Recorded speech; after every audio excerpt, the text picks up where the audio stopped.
السلام علیکم ورحمۃ اللہ وبرکاتہ نحمده ونصلی علی رسوله الکریم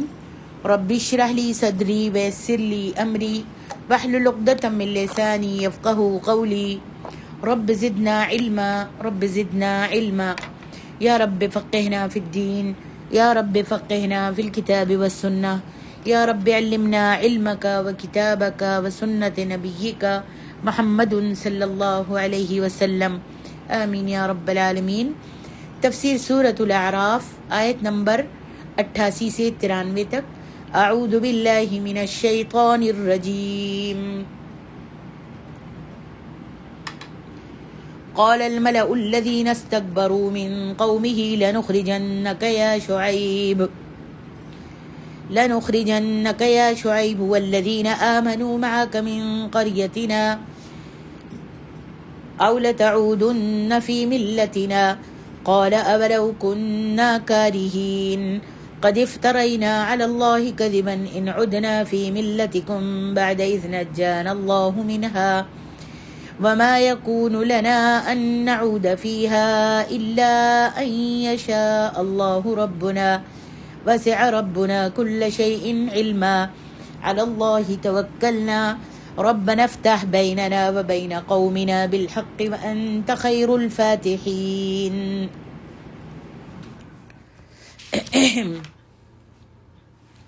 اللہ سبحانہ و تعالیٰ نے ہمیں خبر دی ہے کہ کفار نے اپنے نبی شعیب علیہ السلام اور ان کے ساتھ ایمان لانے والوں کے ساتھ کیا سلوک کیا اور انہیں کس طرح کی دھمکیاں دیں کہ وہ انہیں اپنے شہر سے نکال دیں گے یا اپنے مذہب و ملت میں واپس آ جانے پر مجبور کر دیں گے۔ ان کا خطاب اگرچہ رسول سے ہے لیکن ان کی مراد وہ تمام لوگ بھی ہے جو شعیب علیہ السلام کی ملت پر تھے، جو آپ کی رسالت کا اقرار کر چکے تھے اور فرمان الہی اولو کننا کارہین، خواہ ہم تمہارے دین سے بیزار ہی ہوں تو بھی، یعنی کیا یہ کام اس صورت میں بھی کرو گے جبکہ ہم اس بات سے بیزار ہیں جس کی تم ہمیں دعوت دیتے ہو؟ اگر ہم تمہاری ملت کی طرف لوٹ آئیں اور تمہارے دین میں داخل ہو جائیں تو بے شک اللہ کے ساتھ شریک بنا کر ہم نے اللہ پر جھوٹ باندھا، اور یہ ان کی اپنے متبعین کی طرف سے ترجمانی ہے۔ وما يكون لنا ان نعود فيها الا ان يشاء اللہ ربنا، اور ہمیں شایان شان نہیں کہ ہم اس میں لوٹ جائیں مگر یہ کہ اللہ جو ہمارا پروردگار ہے وہ چاہے تو ہم مجبور ہیں۔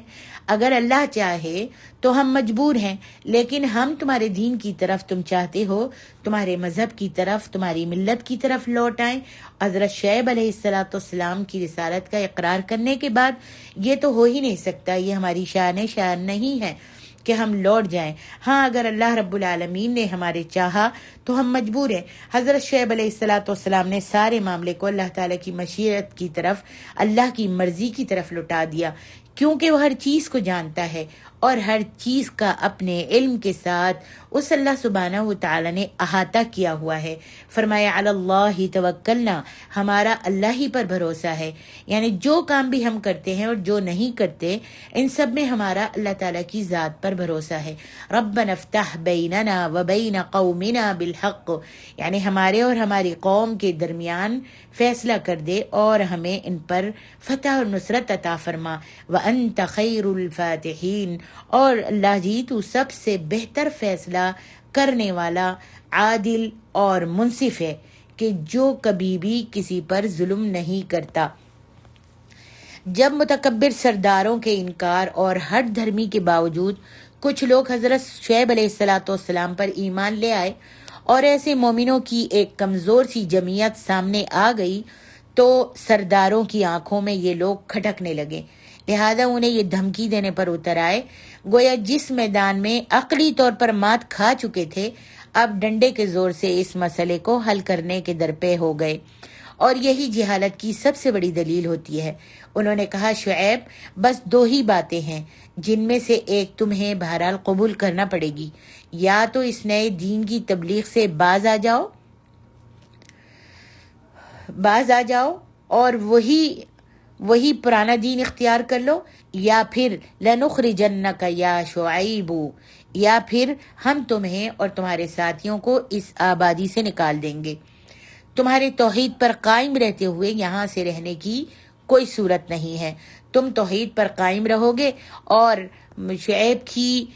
کی رسالت پر ایمان لاؤ گے تو یہاں پر رہنے کی کوئی صورت نہیں ہے کہ تم ہمارے بستی میں رہو یا ہمارے ملک میں رہو۔ فرمایا قد افترینا علی اللہ کذبا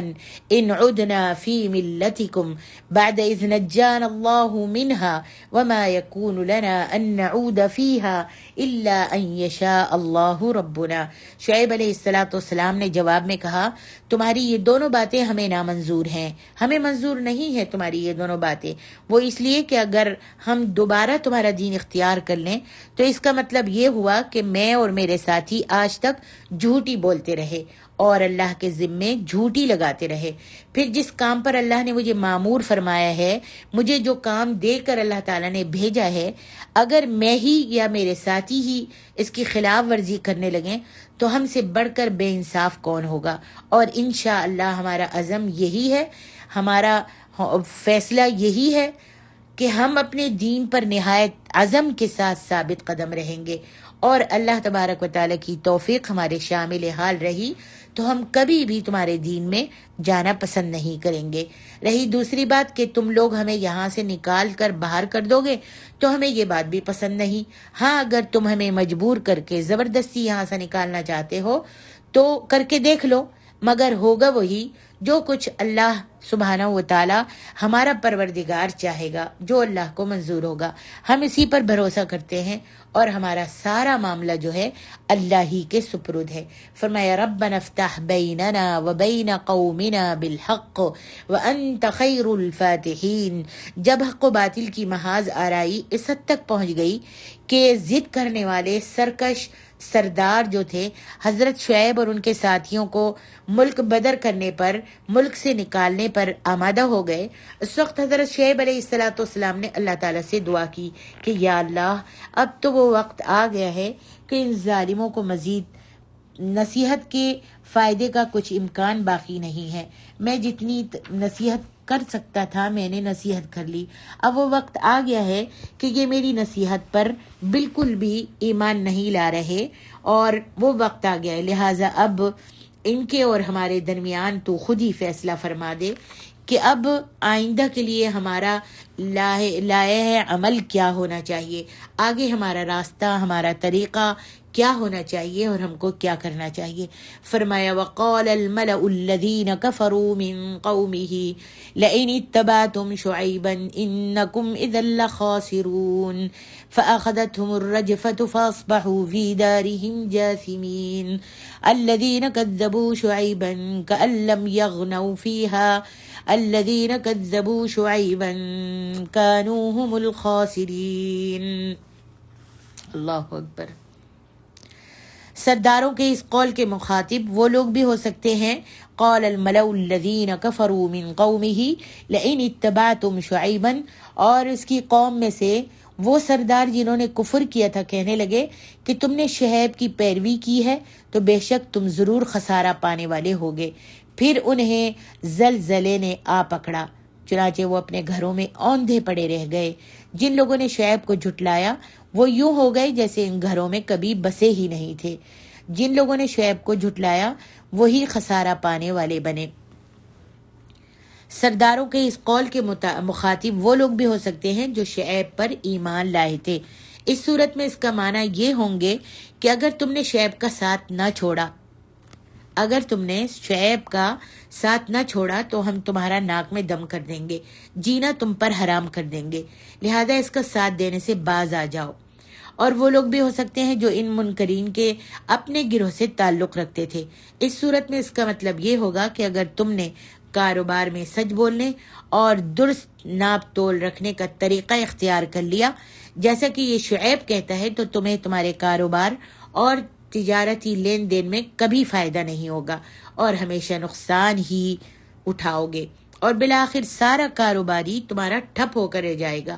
اور یہ نظریہ صرف اہل مدین کا نظریہ نہیں تھا، بلکہ آپ دیکھتے ہیں کہ ہر زمانے میں مفسد قسم کے لوگوں کا یہی خیال رہا ہے کہ تجارت، سیاست اور دوسرے دنیاوی معاملات جھوٹ اور بے ایمانی کے بغیر چل ہی نہیں سکتے، اور آج بھی ہمارے تاجروں اور سیاست دانوں کی اکثریت کا یہی حال ہے، حالانکہ یہی باتیں فساد فی الارض کی اصل جڑ ہیں، زمین پر فساد کرنے کی اصل جڑیں ہیں، اور یہیں سے لوگوں کے حقوق پامال ہوتے ہیں، اور بالآخر ایسے دغاباز دھوکے باز لوگ پورے معاشرے کو لے کر ڈوبتے ہیں۔ فرمایا فَأَخَذَتْهُمُ الرَّجْفَةُ فَأَصْبَحُوا فِي دَارِهِمْ جَاثِمِينَ۔ اللہ اکبر۔ تو ان کو بھوچال نے آ پکڑا اور وہ اپنے گھروں میں اوندھے پڑے رہ گئے۔ اللہ تعالیٰ نے بیان فرمایا کہ انہیں بھوچال نے آ پکڑا کیونکہ انہوں نے شعیب اور ان کے ساتھیوں کو ڈرایا، دھمکایا تھا اور شہر سے نکال دینے کا پروگرام بنایا تھا، جیسا کہ اللہ سبحانہ و تعالیٰ فرماتے ہیں سورۃ ہود میں بھی، وَلَمَّا جَاءَ أَمْرُنَا نَجَّيْنَا شُعَيْبًا وَالَّذِينَ آمَنُوا مَعَهُ بِرَحْمَةٍ مِنَّا وَأَخَذَتِ الَّذِينَ ظَلَمُوا الصَّيْحَةُ فَأَصْبَحُوا فِي دِيَارِهِمْ جَاثِمِينَ۔ اور جب ہمارا حکم پہنچ گیا تو ہم نے شعیب کو اور جو لوگ ان کے ساتھ ایمان لائے تھے ان کو اپنی رحمت سے بچا لیا، اور جو ظالم تھے ان کو چنگھاڑ نے آ دبوچا تو وہ اپنے گھروں میں اوندھے پڑے رہ گئے۔ یہاں اللہ تعالیٰ سورۃ ہود میں الرجفہ کے بجائے الصیحہ کا لفظ استعمال کرنے میں مناسبت یہ معلوم ہوتی ہے کہ انہوں نے جب شدید ناراض ہوتے ہوئے کہا اصلاتک تأمرک ان نترک ما یعبد آباؤنا۔ سورۃ ہود میں اللہ تعالیٰ فرماتے ہیں کیا تمہیں کہا تھا جو ایمان نہیں لائے تھے، جو رسالت کا اقرار حضرت شعیب کے نہیں کر رہے تھے، سورۃ ہود میں اللہ تعالیٰ نے فرمایا کہ انہوں نے کہا کیا تمہاری نماز تمہیں یہ حکم دیتی ہے کہ ہم اپنے باپ دادا کی تقلید کو چھوڑ دیں، اپنے باپ دادا کے معبودوں کو چھوڑ دیں؟ تو ان کے کہنے کے بعد ایک چنگھاڑ آئی اور اس نے ان کو خاموش کرا دیا۔ اللہ تعالیٰ اسی طرح سورۃ الشعراء میں بھی فرماتے ہیں فَكَذَّبُوهُ فَأَخَذَهُمْ عَذَابُ يَوْمِ الظُّلَّةِ إِنَّهُ كَانَ عَذَابَ يَوْمٍ عَظِيمٍ۔ تو ان لوگوں نے ان کو جھٹلایا، پس سائبان کے عذاب نے ان کو پکڑ لیا، بے شک وہ بڑے سخت دن کا عذاب تھا۔ یہاں یہ الفاظ اس لیے استعمال کیے کہ قصے کے سیاق میں یہ بھی ہے کہ انہوں نے حضرت شعیب سے کہا تھا فَاسْقِطْ عَلَيْنَا كِسَفًا مِّنَ السَّمَاءِ، سورۃ الشعراء، تو ہم پر آسمان سے اے شعیب تو ہم پر آسمان سے ایک ٹکڑا لا کر گرا دو۔ تو اس کے جواب میں اللہ تعالیٰ نے بیان فرمایا کہ انہیں سائبان کے دن کے عذاب نے پکڑ لیا۔ الغرض عذاب کی ان تمام مذکورہ صورتوں سے وہ دو چار ہوئے، وہ اس طرح کہ فَأَخَذَهُمْ عَذَابُ يَوْمِ الظُّلَّةِ سورۃ الشعراء، پس سائبان کے دن کے عذاب نے ان کو پکڑ لیا۔ یہ ایک بادل تھا جو سائبان کی طرح ان کے سروں پر چھایا ہوا تھا،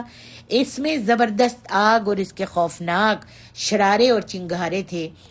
چنگاڑے تھے۔ پھر آسمان سے زبردست چنگھاڑ آئی، آواز آئی، اور مزید ان کے نیچے زمین پر خوفناک زلزلہ بھی طاری ہو گیا۔ چنگھاڑ کے دردناک اور زور کی آواز کے ساتھ ہی ان کے زمین میں زلزلہ بھی آ گیا، جس سے روحیں جسموں سے نکل گئیں، جسم بیکار ہو گئے اور وہ لوگ آنن فانن میں ہلاک ہو گئے۔ یہاں اللہ تعالیٰ فرماتا ہے فَأَصْبَحُوا فِي دَارِهِمْ جَاثِمِينَ، چنانچہ وہ اپنے گھروں میں اوندھے پڑے ہوئے تھے۔ اہل مدین پر عذاب کے بارے میں قرآن مجید کی بعض دوسری آیات کو جمع کرنے سے معلوم ہوتا ہے کہ ان پر 3 طرح کا عذاب آیا تھا، ظلہ، صیحہ اور رجفہ۔ ان پر پہلے ایک ایسا بادل چھا گیا جس میں سے آگ کے شعلے اور چنگاریاں نکلنے لگی، پھر اسی سے ایک ہولناک اور جگر خراش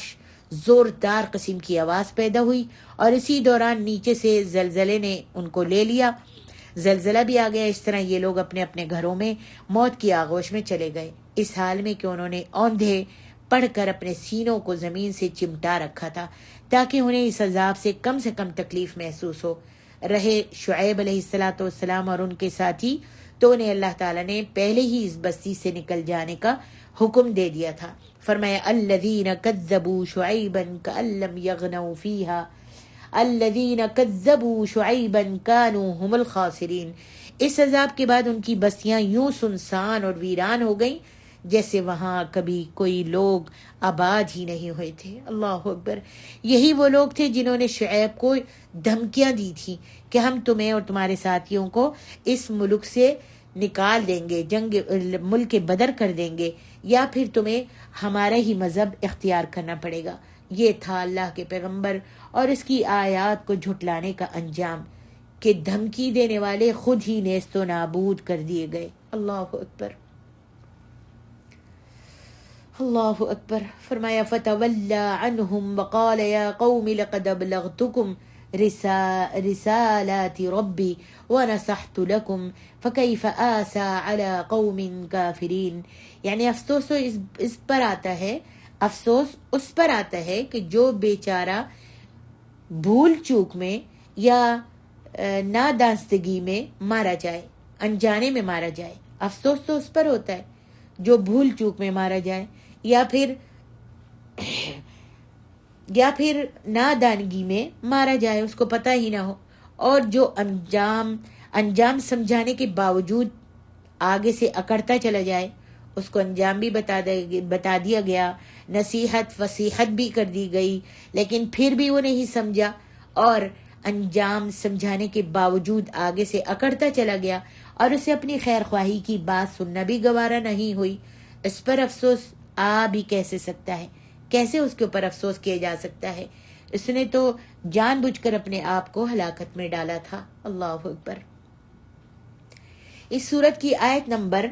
59 سے لے کر آیت نمبر 93 تک چار رکوعوں میں 5 مشہور و معروف انبیاء، حضرت نوح علیہ السلام، حضرت ہود علیہ السلام، حضرت صالح علیہ السلام، حضرت لوط علیہ السلام اور حضرت شعیب علیہ السلام کا، اور ان کی طرف سے دعوت، منکرین کی مخالفت اور ان کے سوال و جواب، اور بالآخر ان ضد کرنے والوں کی ہلاکت کا ذکر کیا گیا ہے۔ یہ سورۃ اعراف مکہ میں اس وقت نازل ہوئی جبکہ نبی علیہ السلام اور آپ صلی اللہ علیہ وسلم کے اصحاب اسی قسم کے یا ان سے ملتے جلتے حالات سے دوچار تھے۔ ان کو بھی تکلیفیں اور اذیتیں دی جا رہی تھی، اور آپ کی بھی رسالت کا انکار کیا جا رہا تھا، اور آپ کے اصحاب کو بھی بڑی تکلیفیں دی جا رہی تھی۔ مشرکین مکہ کی طرف سے مخالفت اور ضد اور معاندانہ سرگرمیاں، دھمکیاں، ظلم، تشدد اور اسلام کی راہ روکنے کے، اسلام کا راستہ روکنے کے تقریباً وہی طریقے اختیار کیے جا رہے تھے جو ان انبیاء سے پیش آ چکے تھے، ان انبیاء کے ساتھ اور ان پر ایمان لانے والوں کے ساتھ پیش آ چکے تھے۔ یہاں انبیاء کے یہ حالات بیان کرنے سے اللہ تبارک و تعالیٰ کا یہ مقصد ہے کہ ایک تو آپ صلی اللہ علیہ وسلم اور آپ کے صحابہ کرام مخالفین کی، یعنی قریش مکہ کی ایسی بدسلوکیوں پر صبر و ضبط سے کام لے۔ اللہ تعالیٰ یہ سمجھانا چاہ رہا ہے اپنے پہلے پیغمبروں کا اور ان کو نہ ماننے والے اور نہ رسالت پر ایمان لانے والوں کا قصے بیان کر کے، پیغمبروں کے اور ان کی قوموں کے قصے بیان کر کے یہ بتانا چاہ رہا ہے آپ کو اور آپ کے صحابہ کو کہ صبر و ضبط سے کام لے، اور دوسرے یہ سمجھانا مقصود ہے اللہ تعالیٰ کا کہ ظالموں کو بالآخر اپنے برے انجام سے دوچار ہونا ہی پڑتا ہے، جیسے ان ظالموں کو، ان کی پیغمبروں کی قوموں کو جنہوں نے ظلم کیا اور جنہوں نے رسالت کا اقرار نہیں کیا اور جنہوں نے پیغمبروں کو اور ان کے ماننے والوں کو تکلیفیں اور ایذائیں دیں، تو ظالموں کا آخر جو ہے ان کا انجام کتنا دردناک ہوا اور کتنے بڑے بڑے اللہ تعالیٰ نے ان پر عذاب بھیجے۔ تو یہاں پر اللہ تعالیٰ اپنے حبیب محمد صلی اللہ علیہ وسلم کو اور آپ کے صحابہ کرام کو مخالفین کی تکلیفوں پر صبر کرنے کی تاکید کرنے کے لیے اور سمجھانے کے لیے بتا رہا ہے کہ ان کا انجام دیکھو کیا ہوا، اور اللہ تعالیٰ اپنے بندوں کو ان لوگوں کے مظالم سے نجات دے دیتے ہیں، یعنی جو ایمان لاتا ہے اور صبر کرتا ہے اور اللہ پر توکل کرتا ہے اور سیدھے راستے کو اپناتا ہے، تو اللہ تعالیٰ اپنے بندوں کو ان لوگوں کے مظالم سے نجات دے دیتے ہیں، اور کامیابی اور کامرانی سے اللہ تبارک و تعالیٰ ہمکنار کرتے ہیں۔ سبحان اللہ۔ اللہ تعالیٰ ہم سب کو عمل کی توفیق دے اور اللہ رب العالمین ہم کو صبر کرنے کی توفیق عطا فرمائے، صبر و ضبط کے ساتھ اللہ اور اس کے رسول کے احکاموں کو اپنانے کی اور ان پر عمل کرنے کی توفیق عطا فرمائے، اور مخالفین کے شر سے ہم سب کو بچائے۔